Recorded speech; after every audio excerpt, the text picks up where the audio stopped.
Hi guys, welcome back to my channel, Houseplantpixie. For everyone that's new to my channel, my name is Monique and welcome back to my existing subscribers, and thanks so much for tuning back in to a new episode. Today's episode I'd like to show you my Euphorbia grantii. I've grown this plant, well I have several plants now. That's the beauty of propagating. You not only have one plant, you end up with several plants, of course, if you don't sell them. Right, little story. I think it was in 2015. I seen a cutting sold. I can't even remember if it was a plant page or what it was. And I commented on it. I was like, if you have any more, please let me know. And the person messaged me, asked me, do you want one? What's your address? I have a cutting. I'm like, oh yeah, great. And if you are that person that gave me that cutting in 2015, my heart goes out to you. Thank you so much. I always wanted to say thank you so much. So the cutting, I think the cutting was about this big, and the plant I'm gonna blend in here now, that is the cutting. That is what the cutting looks like 7 years later.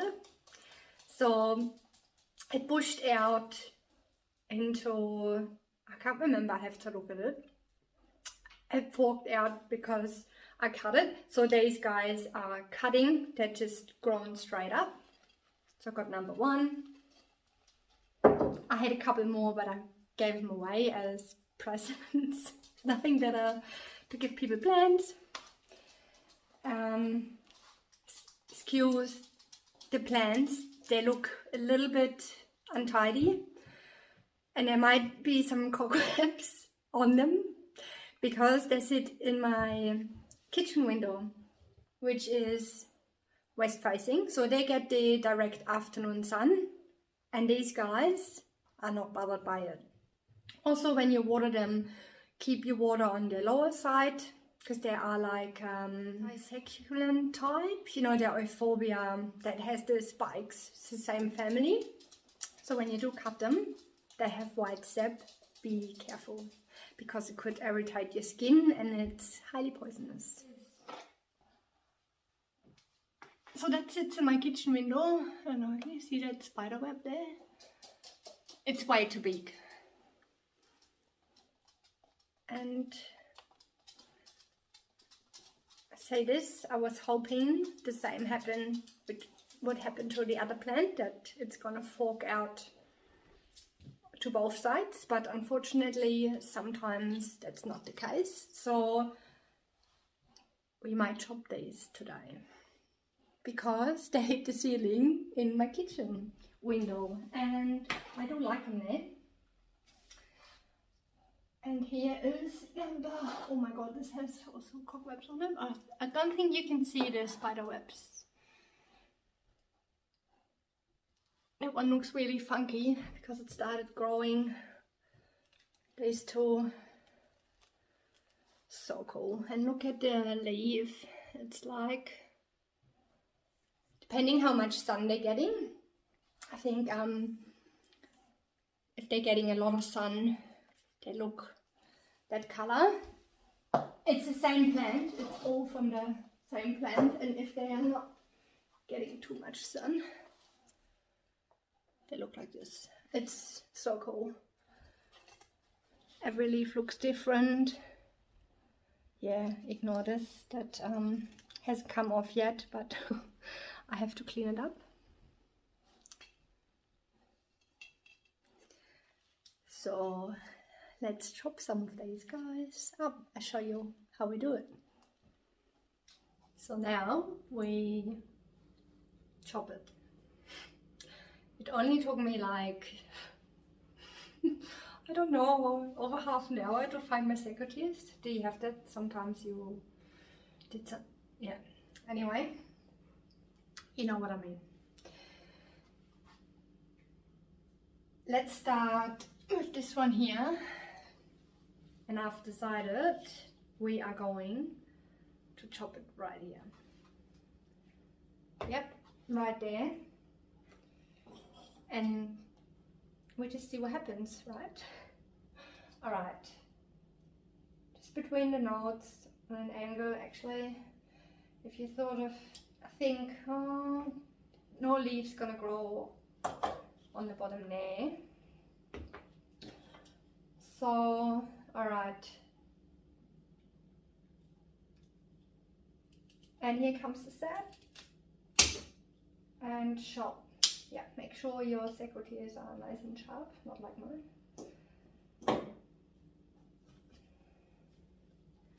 And this is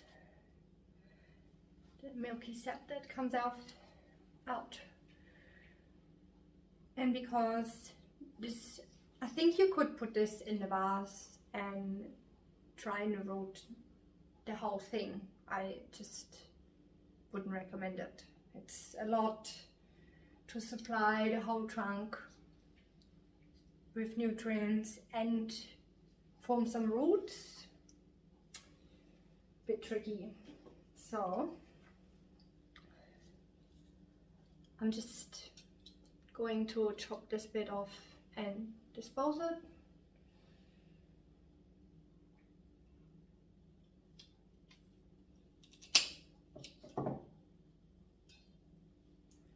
And then I'll just chop this.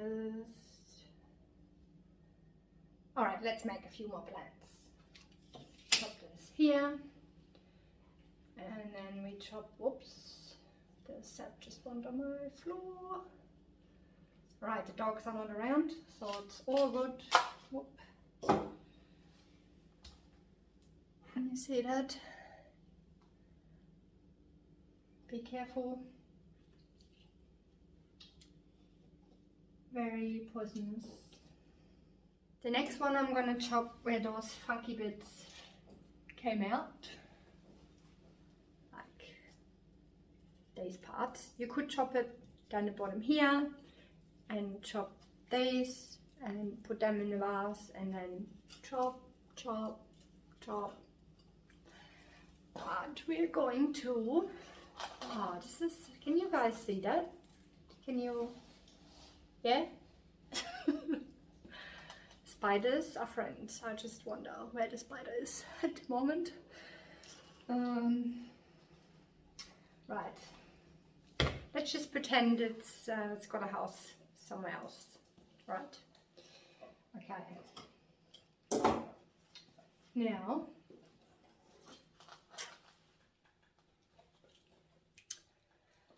let's just cut. Oops. I don't think anyone's seen it, correct? Cut this here. Or I think my little Italian greyhound would love to know how this tastes like. Alright, I'm just gonna chop that one here.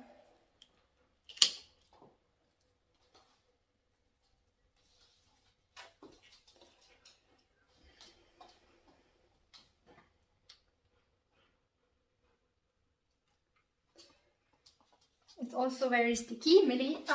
Come here. Come here, my baby. She's very quick. So.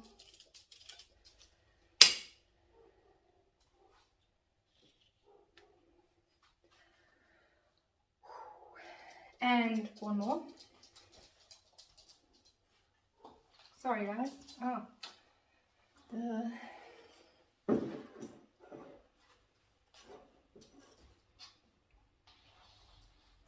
And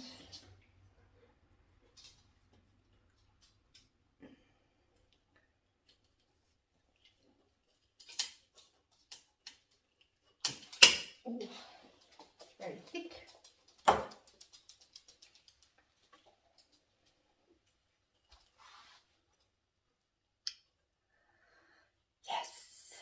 I'm happy with it. And just to show you, these guys are super dry, so you don't have to water them too often. Make sure you disinfect your shears and wash them, and that's very stick stuff. And also, talking of neglect, probably could do with a rape pot, but it's not too bad. So here are cuttings in the glass vessel. I do recommend to use something like a sock or bag to just make the vessel darker. Your plant will benefit from it. It will root better in a darker environment, and